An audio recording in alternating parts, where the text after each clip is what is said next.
गरीबों की सम्मान में फिर से करम फाउंडेशन मैदान में है। आप देख सकते हैं कि किस तरह से यहाँ पर ज़रूरतमंदों को राशन दिया जा रहा है और ये पहली बार नहीं है। करम फाउंडेशन इस तरह कई बार लोगों की मदद करते हुए नजर आई है और आज हर घर तक पहुँचने के बाद आज करम फाउंडेशन ने कई लोगों को यहाँ राशन देने की कोशिश की है और उनमें जो मेहमान है हम उनसे बात करने की कोशिश करेंगे। मेरा नाम डॉक्टर प्रार्थना है, मैं माहिम में रहती हूँ, हमारा क्लिनिक है माहिम में।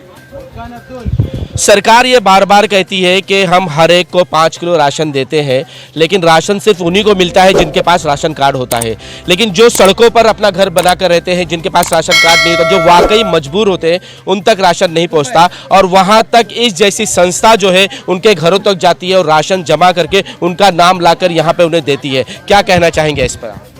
ये बहुत ज़रूरी है क्योंकि हर किसी को जो एक्चुअल जिनको उसकी ज़रूरत है उन तक पहुंचना बहुत ज़रूरी है। जैसे आप देख रहे हो, क्योंकि इतनी तमाम लोग ऑलरेडी यहाँ पे इतने बहुत टाइम से, काफ़ी समय से इतना भीड़ में खड़े होकर लाइन लगा के खड़े हैं, तो हम वही चाहते हैं कि जो सच्ची उसके हकदार है उन तक वो पहुँच पाए सब चीज़ें।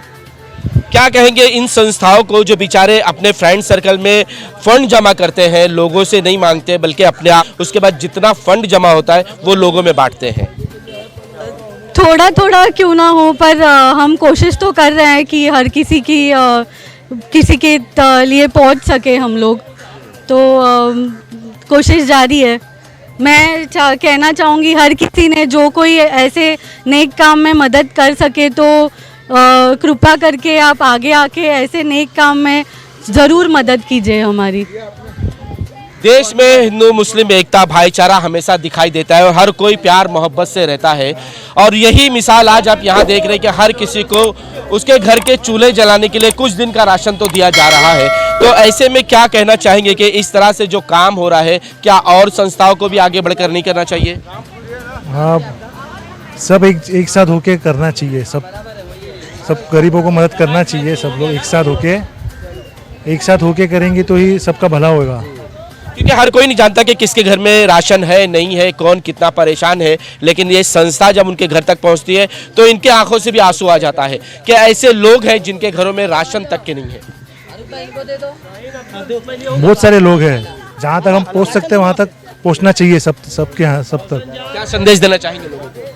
क्या गरीबों की मदद करना चाहिए सब लोग एक साथ होकर। फारूक भाई, जिस तरह से करम फाउंडेशन हमेशा गरीबों के सम्मान में मैदान में ही रहती है, आज का क्या कहना चाहेंगे? किस तरह का कार्यक्रम है, कितने लोगों को आप राशन दे रहे हैं और उसमें क्या क्या दे रहे हैं? अस्सलाम वालेकुम, मैं फारूक सैयद करम फाउंडेशन की तरफ से कम मैं राशन निकाला हूँ। 200-250 आदमियों को राशन निकाला हूँ बांटने के लिए। यह हर साल मैं यही रमज़ान के महीने में करता हूँ और उसके बाद भी हर महीना मैं राशन बांटता हूँ। ऐसी कोई बात नहीं है। आज की तारीख में जो नेताओं को, जो मिनिस्टरों को करना चाहिए वो तो लॉकडाउन के बाद से कोई नेता, कोई मिनिस्टर आगे आके किसी गरीब की मदद नहीं किया है, ना किसी को सहारा दिया, ना किसी को सब, ना कोई भी सरकार आती है लेकिन कोई सरकार किसी की मदद नहीं करी। और हम लोग ये लेके बैठे करम फाउंडेशन की तरफ से हर महीना गरीबों को राशन बटे, एजुकेशन पे ध्यान दे रहे। किसी गरीब बच्ची की शादी होती है वो शादी पे हम लोग ध्यान दे रहे, किसी का मेडिकल की हेल्प है वो मेडिकल की हेल्प कर रहे। और माशाल्लाह ये तो रमज़ान मुबारक का महीना चालू है, सवाब का काम है। इसके लिए हम लोग सब मिलके, मैं तो ये मैसेज देना चाहता हूँ, हिंदू मुसलमान सब मिलके एक होकर किसी गरीबों की मदद कीजिए। ये आपस में छोटी छोटी बात पे भेदभाव से मत को। क्या हुआ लॉकडाउन के बाद से, कौन सा मिनिस्टर, कौन सा नेता या कौन आगे बढ़कर ये करा? सिर्फ अगर लॉकडाउन के अंदर किसी ने अच्छा काम किया था वो सिर्फ उद्धव ठाकरे साहब किए थे। एकनाथ शिंदे की सरकार आई, क्या करी आज तक बताओ? क्या करी? जब से एकनाथ शिंदे बैठा है ना एजुकेशन पे ध्यान दिया, ना minister. Devendra Fadnavis district CM है महाराष्ट्र के, क्या किए बताओ? अभी तक एजुकेशन के लिए क्या किए या तुमने किसी गरीबों के लिए क्या किया? सिर्फ रोड बना रहे, सड़कें बना रहे, ये काम की नहीं है। जो गरीब घर में बैठा हुआ है, जो गरीबों को सपोर्ट करना है, वो चीज़ को तो लोग इंटरेस्ट ही नहीं लेते। आज तुमको मालूम, एजुकेशन के लिए लॉकडाउन के बच्चे अभी तक कॉलेज कोई छोड़ दिया, कोई क्या कर दिया, किसी की फीस नहीं भरी, किसी का कुछ नहीं भरा। क्या किया मेरे को बताओ? कोई डिप्टी सीएम आगे आया? कोई भी आगे नहीं आया। आज देवेंद्र फडणवीस को आगे आके बढ़ के सब काम करना चाहिए था, किया नहीं किया। एकनाथ शिंदे जब से सरकार में बैठे हुए, जब से क्या किया आज तक? कोई गरीब को निकल के घर में राशन बांटे नहीं, लॉकडाउन से नहीं। जितने किया लॉकडाउन में, अगर कोई हकदार है सही काम का, वो उद्धव ठाकरे साहब थे, उन्होंने किए। क्योंकि लॉकडाउन के अंदर उन्होंने भले से 2.5 साल, अगर 5 साल पूरा बैठते ना तो शायद महाराष्ट्र के अंदर जो मुसलमान हिंदुओं की जो तकलीफ है ना वो दूर कर देते थे। फारूक भाई, सरकार इस वक्त फडणवीस साहब की है और कहीं ऐसा ना हो कि आप जो काम करें इसे भी रोक दिया जाए, क्योंकि अच्छे काम पे रुकावट आ जाती है। वो तो उन लोग का काम ही चल रहा है ना, वो तो उन लोग का काम ही है, जो अच्छा काम करेगा उनको तो रोकना ही है। और मैं तो अच्छा ही काम कर रहा हूँ, किसी गरीब को अच्छे काम के लिए देखो हमेशा आदमी आगे रहता है और अच्छे काम के लिए अच्छे लोग सपोर्ट करते हैं। अभी आप बताओ, डिप्टी सीएम बने हुए सिर्फ इन लोग के बीच में हिंदू मुसलमान चल रहा है, इन लोग ने आज तक क्या काम किया मेरे को ये बताओ। मेरे को सिर्फ जनता से और पब्लिक से ये सवाल करना है। चलिए, राजनीति बातें छोड़कर हम बात करते हैं कि आप ये फंड कैसे इकट्ठा कर रहे हैं, इतना राशन कैसे जमा किया है और आगे आप क्या करना चाहेंगे? इंशाल्लाह आगे तो मैं एजुकेशन पे सबसे ज़्यादा ध्यान दूंगा, क्योंकि लॉकडाउन के बाद में कई बच्चे लोग जो घर से कॉलेज छोड़ दिए, स्कूलें छोड़ दिए, तो शायद मैं उसके मुद्दे पे काम करूंगा। हाँ, पैसे के वो मुद्दे पे मैं काम करने वाला हूँ और गवर्नमेंट से अपील करूंगा कि कुछ एनजीओ वाले लोग को जो फंड है, तो जो तुम इन लोग के लिए फंड पास करते हो वो एनजीओ वालों के लिए फंड पास कीजिए। तो एनजीओ वाले जो गरीब बच्चे ना स्कूलों जा जाके देखे कितने जन की हालत खराब है, कॉलेज की फीस नहीं भर पाया, स्कूल की फीस नहीं भर पाया। और इंशाल्लाह राशन का मुद्दा तो ऐसा कि कई जगह तो आप इतने सारे मेरे पास देखो आके बैठे सब, क्यों? ये गरीब लोग है। अगर इनको हम लोग एनजीओ वाले लोग नहीं पूछेंगे तो कौन पूछेगा, कौन सी सरकार पूछेगी? आज हमारे ये शेखर भाई है, माशाल्लाह इनके जो अब्बा थे आज मार्केट के अंदर इतना अच्छा काम करके गए, आज उनके जगह देखो उनके बेटे आके आज हमको सपोर्ट किए। आज हमारे शेखर भाई हमारे सर पे हाथ रख के हमारे साथ खड़े ले, आज ये भी इंशाल्लाह हमारे को राशन के लिए सपोर्ट किए, अच्छी चीज़ें हर चीज़ से सपोर्ट किए। हमारी ये भाभी ये डॉक्टर है, इंशाल्लाह आगे चल के हम लोग ये वो करने वाले, कैंप करने वाले, गरीबों को दवा फ्री देने वाले, मेडिकल में रखने वाले। तो ये सब चीज़ मुद्दे पे हम लोग काम कर रहे हैं और काम करते ही रहेंगे, मुद्दा हम लोग छोड़ने वाले नहीं है, क्योंकि कोई बड़ा तो आगे बढ़ रहा नहीं है, कम से कम हम लोग एनजीओ वाले तो आगे बढ़ के करेंगे काम। मेडिकल का भी बहुत सारी बातें लोगों में आती है, बेचारों के पास पैसा नहीं होता कि वो अपना इलाज करा सके, साइन हॉस्पिटल जाते तो धक्का खाते हुए नजर आते। तो ऐसे में किस तरह की कोई खास चीज़ें आप ऐसा लाएंगे जिससे फ़ायदा पहुंच सके? मेरे 2 जगह क्लिनिक है, एक माहिम में एक धारावी में। मेरा यही कोशिश रहता है कि जो पेशेंट्स दवाई इलाज नहीं अफोर्ड कर पाते हैं उनके लिए मुफ्त हम लोग दवाइयाँ देते हैं, इलाज भी मुफ्त कराते हैं। तो क्योंकि ये सब लोग हैं जिनको सच्ची ज़रूरत है कि हम इन तक पहुंच सके, तो इनको बिना भेदभाव किए, बिना इनको जातिवाद भेदभाव बिना कुछ किए, इंसान के रूप में सिर्फ देखो इनको कि ये इंसान है। तो मेरी यही कोशिश है कि मैं सब तक पहुंच सकूं। इंसानियत सबसे आगे है और इंसानियत ही जो है वो सबसे परे है, क्योंकि इंसानियत होगी तो हर कोई इंसाफ कर सकेगा। तो आज जिस तरह से करम फाउंडेशन फिर से मैदान में खड़ी है और सबसे ज़्यादा उन्होंने ये चाहा है कि एजुकेशन जो है वो बहुत ही इम्पॉर्टेंट है। एजुकेशन के पैसों की वजह से जो गरीब बच्चे हैं वो ड्रॉप होते जा रहे हैं, ड्रॉप कर रहे हैं एजुकेशन। 10वीं पढ़ने के बाद वो अपने माँ बाप के साथ काम पर लग जाते हैं, क्योंकि उन्हें आगे फीस भरने की, कॉलेज की फ़ीस देने के लिए पैसे नहीं होते हैं। तो ऐसे में अब करम फाउंडेशन आगे बढ़ रही है और कोशिश करे कि आइंदा आने वाले साल में सबसे ज़्यादा उस पर मेहनत की जाएगी। जी, ये बात सही है। क्या हम लोग तो हर बेस के ऊपर काम कर रहे हैं हम लोग, मेडिकल से लेके एजुकेशन से लेके। आप ये भी देखो, जितनी गवर्नमेंट की मैक्सिमम स्कूल थी, चाहे वो उर्दू स्कूल हो दो या मराठी स्कूल हो, जो मैक्सिमम वो बंद होते जा रही है। ये आप लोग को भी पता है हम लोग से बेहतर। तो इस वजह से हम लोग के पास जो भी लोग गरीब लोग आते हैं, मिडिल क्लास लोग हैं या गरीब है, तो हम लोग को फीस वगैरह की जो भी हेल्प होती है हम लोग से हम करते हैं। शादी के अंदर किसी को दहेज का सामान देना है तो वो भी दे रहे। राशन तो हम लोग हर 2-2 महीने में बांटते ही है। रमज़ान में थोड़ा ज़्यादा बांटते हैं, बाकी नॉर्मल डेज़ के अंदर हम लोग थोड़ा 2-2 महीने के अंदर बांटना चालू करते हैं। कम से कम 50 लोग को तो बांटते हैं हम लोग हर 2 महीने के अंदर। इसके लिए हम लोग ये चाहते हैं कि गवर्नमेंट भी कुछ स्कीम नई लेके आए कि इसके ऊपर एजुकेशन के ऊपर। और जैसे दिल्ली में है, कई स्कीमें तो बंद कर दी गई है, कई स्कीम बंद कर दी गई है ना। वही तो मैं यही बताना चाह रहा आपको। वो तो बंद कर दिए उन लोग ने और वापस उन लोग चालू करेंगे नहीं। उन लोग अपना प्राइवेट स्कूल्स के ऊपर ध्यान दे रहे, प्राइवेट हॉस्पिटल्स डाल रहे। गवर्नमेंट के लोग जरा भी कोशिश नहीं करे गवर्नमेंट कि यहाँ पर जैसा मेडिकल कैंप लगाए या अपना बीएमसी का हॉस्पिटल बड़े बड़े खोले जाए। ऐसा कुछ भी नहीं हो रहा है, ऐसा कुछ भी नहीं हो रहा है। फारूक भाई, अगर आप एजुकेशन पर जब आप जाएंगे, अगर एक बच्चे की फीस अगर 2000 होती तो ऐसे कम से कम 10 से 15 बच्चों को देना पड़ेगा। इतना अमाउंट कहाँ से आ पाएगा? कैसे फंड जमा?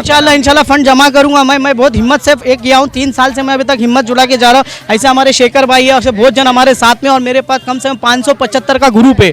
ये ग्रुप वाले लोग सब मिलकर मेरे को वो करते हैं इन्वेस्ट। मैं इंशाल्लाह उन लोग की मदद करूंगा और ये इंशाल्लाह मैं एजुकेशन पे काम करूंगा। जून और जुलाई के अंदर एजुकेशन पे बड़ा काम करूंगा। कोई गवर्नमेंट या कोई नेता या हमको फंड देवे या नहीं देवे, लेकिन इंशाल्लाह हम लोग काम करते ही चलेंगे ये।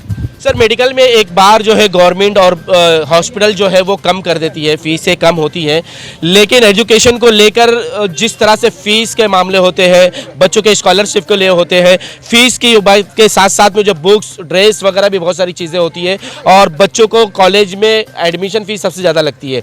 तो ऐसे में एक छोटी छोटी संस्थाएँ कैसे इसको कवर कर पाएगी, कैसे ये उनको दे पाएंगे? ये तो गवर्नमेंट के स्कीम में गवर्नमेंट देती नहीं है लोगों को, तो वही संस्था, जितने संस्था है उन लोग मतलब फीस होता है वो NRF फंड से अप्लाई करके लोग करवाते हैं, तो लोगों को पता नहीं कि कहाँ से ये करना है, फॉरेन का फंड जाता है। आप इसमें मदद करेंगे? हाँ करूँगा मैं। जी बिल्कुल। हाँ जिस तरह से आज माहौल है, हर जगह देखो गरीबी छाई हुई है, हर कोई परेशान हाल है। अगर आप साइन हॉस्पिटल जाकर देखें तो वहाँ लाइन लगी हुई है, और अगर आप BMC स्कूलों में जाके देखें तो गरीब के बच्चे जो है वहाँ पर घूमते फिरते नज़र आएंगे। तो ऐसे में क्या ज़रूरी है कि एजुकेशन पे ध्यान दिया जाए? गरीबों के सम्मान में करम फाउंडेशन मैदान में। अस्सलाम वालेकुम, मैं इमरान अब्बासी। आपने जो सवाल मुझसे किया, ऐसे में बहुत ज़रूरी है कि एजुकेशन पे गौर किया जाए, क्योंकि education is very must for the childrens. और जो आपने जैसा कहा कि कोई बच्चे यहाँ वहाँ घूम रहे हॉस्पिटल के, यहाँ वहाँ जो भी, तो ऐसे को एजुकेशन देने से उसकी लाइफ भी सिक्योर होती है, प्लस कुछ गलत हत्थे चढ़ने से भी वो बच जाता है। और करम फाउंडेशन तो ऐसा है कि ऐसे लोगों को पहले ढूंढता है और उसको पहला शेल्टर देता है, अलग किस्म का शेल्टर देता है, जैसे कि शायद राशन से हो, या उनकी एजुकेशन से हो, या फीस से हो, या कोई विधवा को हो, या मैयत का खर्च हो। करम फाउंडेशन हर चीज़ के अंदर सपोर्ट पे खड़ा है, और इंशाल्लाह आगे भी बहुत बेहतर चीज़ करते जाएगा। जैसी उनकी स्कीम्स आएगी, हम क्या क्या लॉन्च करें, वैसा हम उसको वीडियोस पे आउट करेंगे। और बस उम्मीद ये अल्लाह ताला से दुआ है कि बस करम फाउंडेशन बहुत ऊंची बुनियाद पे काम कर रहा है, और भी इंशाल्लाह आगे करते जाएगा। कुछ दिनों बाद जो है ये रमज़ान का महीना हमसे दूर होगा और एक खुशियों वाली ईद आ जाएगी। ऐसे गरीब बच्चे जो है वो कपड़ों के लिए रोते रहेंगे। इन लोगों के लिए आपने क्या सोचा कि आने वाले ईद के जो हालात है उस पर करम फाउंडेशन किस तरह से कदम उठाएगी? इन जो गरीब यहाँ पर नज़र आ रहे हैं, इनकी क्या मदद कर पाएगी? हम लोग तो इसी कोशिश में लगे हुए हैं अल्हम्दुलिल्लाह कि लोगों की हर तरीके से मदद हो। जिस तरीके से हम लोग चाहते हैं अल्हम्दुलिल्लाह आज तक करते आए हैं, और अल्लाह ने चाहा तो आगे भी वैसे ही करते रहेंगे इंशाल्लाह। और ईद के लिए भी हम लोगों का वही इरादा है, अभी देखो आगे जिस तरीके से माहौल रहेगा उस तरीके से इंशाल्लाह हम लोग आगे भी करेंगे। फारूक भाई, ईद का क्या माहौल होगा? इंशाल्लाह हम लोग कोशिश करें ईद में भी देखें, हम लोग एक प्लान बनाए हैं गरीब लोगों को कपड़े बांटने का। तो इंशाल्लाह हम लोग सोचे कि इंसान करम फाउंडेशन की तरफ से जो गरीब घर में है, जिनके पास कपड़े की कमी है, जिनके पास कपड़े पहन नहीं सकते, तो जो बुजुर्ग घर में बैठे हैं, जो महिला घर में बैठी है, इंशाल्लाह करम फाउंडेशन निकाला है कि उन तक कपड़े पहुँचे, वो अच्छे से ईद बनावे। फिर ईद का एक माहौल अच्छा होता है जो मिलके सब साथ में बनाते हैं। हर जगह ऐसा नहीं कि कोई मुसलमान बनाते, हिंदू मुसलमान दोनों मिलके बनाते हैं। और इंशाल्लाह मैं तो यही मैसेज दूंगा कि आओ करम फाउंडेशन को ज्वाइन कीजिए, इंशाल्लाह जो हमारे से मदद होगी हम लोग उस गरीबों को करते चलेंगे। मेरा LS फर्नांडिस, कहाँ से है? स्कूल। पहली बार आपने? Okay, this is good for everyone. सब ठीक है, अच्छे के लिए गरीब को देता है, इसके लिए अच्छा है। जो स्पेन माइम से, हाँ बस डोनेशन दिया तो सबका देने का है ना, अच्छे से दे रहे हम लोग, सब दे रहे अच्छे डोनेशन, एवरी ईयर दे रहे। देवम्मा साबन्ना बोइन, ये लेबर कैंप से। पहली बार मिला इससे पहले भी? नहीं, अभी पहली बार मिला है। आपको तो मालूम पड़ा कि यहाँ पे राशन, लेकिन गए बार में आए था ना कुछ लोग, उन लोग बताए थे, इसलिए हम लोग आके फॉर्म भर के आधार कार्ड एक ही दिया। उसके बाद आज आपको राशन दिया? हाँ ठीक। हाँ, मैं इनकी जेठानी हूँ, अनीता नाम है। इस तरह से जो लोग राशन देते हैं, क्या कहोगे आप उनको? बहुत बहुत थैंक यू देना चाहूँगी उनको कि हमें राशन दिया गया, कोई नहीं देता इसकी वजह से। हाँ, इतना दे रहे, गरीबों का मदद करे, thank you so much. Ration देने में बहुत थैंक यू, धन्यवाद। क्या नाम है? इतनी दूर से आके राशन लेके जाना? नहीं, मना पेट के लिए जिधर मिलता है उधर जाना ही पड़ता है, क्योंकि माहौल बहुत ख़राब है। हाँ, इसके लिए थैंक यू। मैं महमूद शेख, करम फाउंडेशन का ट्रस्टी। हमारे फारूक सैयद सर जो मुहिम में हर रमज़ान में गरीबों की मदद करके राशन बांटते हैं और उनके लिए हेल्प करते हैं। मैं चाहता हूं कि और भी लोग, काफ़ी लोग हमारे फारूक भाई के साथ में जुड़े हैं और ज़्यादा से ज़्यादा फारूक भाई को मजबूत करें और इस करम फाउंडेशन को और आगे बढ़ाएं हम लोग, क्योंकि यहाँ पे हर गरीबों की हेल्प होती है, मदद होती है, दवा के लिए, किसी का कुछ डेट हो गया उसके लिए होता है, हर चीज़ के लिए। मतलब कोई भी गरीब यहाँ पे परेशानी अपनी हालत में आता है। मेरा नाम अनवर शेख है। हम लोग करम फाउंडेशन के लिए काम करते हैं। फारूक सैयद सर के साथ में हम लोग साथ में है, तो हम गरीबों की मदद के लिए हमारे से जितना होता है उतना हम करते हैं। बाकी जो मदद करना चाहते हैं वो अपने तरफ से कर सकते हैं, इसमें बाकी कोई बात नहीं है। क्या लगता है यहाँ पे जो लोग हैं, ये तमाम लोग क्या वाकई ज़रूरतमंद है? हाँ, ज़रूरतमंद है तो इसलिए तो आए ना इधर पे। कैसे मालूम आपको? देखो इतनी सुबह से दोपहर 11-1 बजे से लोग आके इधर खड़े, जो ज़रूरत रहेगी तो ही आएंगे ना इधर पे। नहीं तो कितने दिन से हम लोग आधार कार्ड भी पहले से मांगे तो तभी तो आए इधर पे। हम तो घर पे भी जाके वेरिफिकेशन भी करके फिर इधर पे आते हैं लोग सब जन। क्या नाम है? साबिरा भी कहाँ से आई है? यहाँ डिपो में से। डिपो में से आए हैं। पहली बार यहाँ से आपको राशन मिला या इससे पहले? नहीं, दूसरी बार है। दूसरी बार मिला। क्या आप कुछ दिन चल पाते हैं? चल जाता है, 4-5 दिन चल जाता है। 4-5 दिन चल जाता है, क्योंकि बड़ा परिवार है तो कुछ नहीं होता। बड़ा परिवार 5 जन है खाने वाले, 3 बच्चे हैं। क्या कहोगे ऐसे लोगों को जो मदद कर रहे हैं? अच्छा है, जो गरीब लोग को मदद करे उनका अल्लाह अच्छा रखे, और क्या बोलेंगे। दुआ करोगे? हाँ हाँ, क्या करो, दुआ क्या है, अल्लाह में सबको अच्छा रखे, हमको देते उनको सबको अच्छा अल्लाह रखे, मदद कर और अल्लाह उनको दे। हम लोग तो डिपो से आए। डिपो से आए हैं। हाँ, भाड़े। कैसे पता चला आपको? जब हमको फ़ोन करे तब हम आए। डॉक्यूमेंट आपने कब जमा किया? ये शनिवार का उसे चालू हो गए ना, उससे पहले दिन करे हम लोग ने चालू, तो हम लोग को पहले टाइम पे भी मिला था, अब ये टाइम पे भी राशन मिला। हाँ, जो लोग इस तरह से राशन देते हैं उनके लिए क्या कहोगे? अल्लाह उनके लिए दुआ करते हम लोग। हमारे दूसरे जगह पे तो कोई देता नहीं, यहाँ तो सुकून से मिल भी गया, अल्लाह का शुक्र है। मतलब कुछ ना कुछ तो मिल जाता है। मिल जाता है अल्लाह से। चलता है कुछ दिन तक? नहीं, हमारा मर्द नहीं है, मेरे हम लोग 4 जन हैं, मैं भी घर खाते में काम करती हूँ। ऐसा कोई कमाने वाले ज़्यादा बड़े कोई नहीं है, बस अल्लाह का शुक्र है ऊपर वाले का। सरकारें तो बहुत दावा करती हैं, बहुत सारी स्कीमें बताती हैं, लेकिन इस जैसी संस्था जो होती है वो घर घर जाकर, ग्राउंड लेवल पर जाकर देखती है कि वाकई में गरीब कौन है, किसे इसका हक है, किसे इस देना चाहिए और किसे नहीं देना चाहिए। ये उनके घरों तक जाकर ये ज़रूर उन तक पहुंचती है और मदद करती है। रज़ा के साथ आफाक अहमद, न्यूज़ NSO इंडिया के लिए।